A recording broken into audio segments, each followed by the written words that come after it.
Welcome to the deep dive. Today we're digging into some source material that, well, it really explores a core human paradox.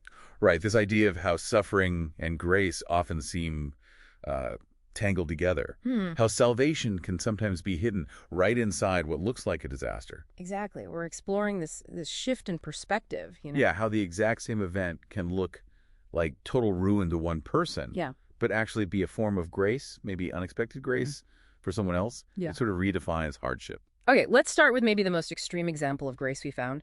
The story of Dalton Schaffer. Oh yeah, the pizza delivery guy. Well, he was working at his grandfather's shop in Michigan, gets this text order, 2 pizzas. Simple enough, right? Except the address was Indianapolis. Indianapolis, that's what, over 200 miles one way, a 450-mile round trip for 2 pizzas. And Dalton, he actually called the number. Turns out the customer, Rich, was very ill with cancer. It was like his final wish, this pizza. So Dalton drove 7 hours, arrived at 2 in the morning. And the kicker, Ah, he refused any extra money.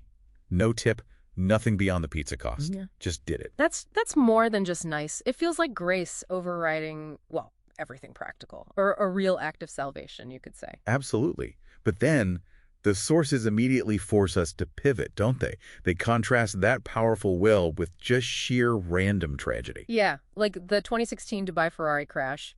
Awful story. 4 people, gone instantly. But there's this one detail that's just chilling. One victim, Victoria McGrath. She was the Boston Marathon bombing survivor, right? Yes. Highly publicized survivor from 2013. Survives this targeted attack, only to die, well, so randomly in a car crash years later. It feels so cruelly random. It Yeah. really underscored how fragile life is. Like resilience or surviving one thing doesn't make you immune. And that fragility, that randomness, it shows up elsewhere too. Remember the SEAL rescue I story? got the $160,000 SEAL rescue Wow, yeah. after the Exxon Valdez spill. Yeah. They spent a fortune, $80,000 per SEAL, to rehab 2 of them. Big media event planned for their release back into the wild. A real symbol of human control restoring nature. And then what happened? An orca just appears right as they're released, gobbles up both seals instantly in front of everyone. Wow. Talk about undercutting the narrative. It forces you to think about, well, outcomes not always being in our control. Maybe selective outcomes. That's a good way to put it. Which brings us actually to the core idea from the ancient sources, like the Exodus story, the 7th plague, the hail. Right. This is where it gets really fascinating. The source makes the disaster itself, the hail, the proof of salvation for another group. Exactly. It wasn't just random hail falling everywhere. The text is specific. It says those Egyptians who feared the word, they brought their animals inside. They were spared. Verse 20, yeah. But those who ignored it. They suffered. Verse 21. So the disaster had this built-in condition. And crucially, the land of Goshen, where the Israelites lived. Completely untouched. Verse 26. Same weather event. Total disaster for Egyptians who ignored the warning, but targeted salvation, real grace for the Israelites. Judgment on one side reveals grace on the other. It's an incredible perspective shift. And we can connect that idea, that dual perspective, back to personal transformation. Think about Leonard Robinson. The Batman volunteer, such a moving story. His whole Batman thing, visiting sick kids in hospitals, Yeah. it started because of a personal disaster. Right. He was a former journalist, went through a really tough divorce. He started doing the Batman visits initially, sort of, to connect with his own son through that hardship. And it grew into this incredible mission, bringing joy to so many children in Baltimore.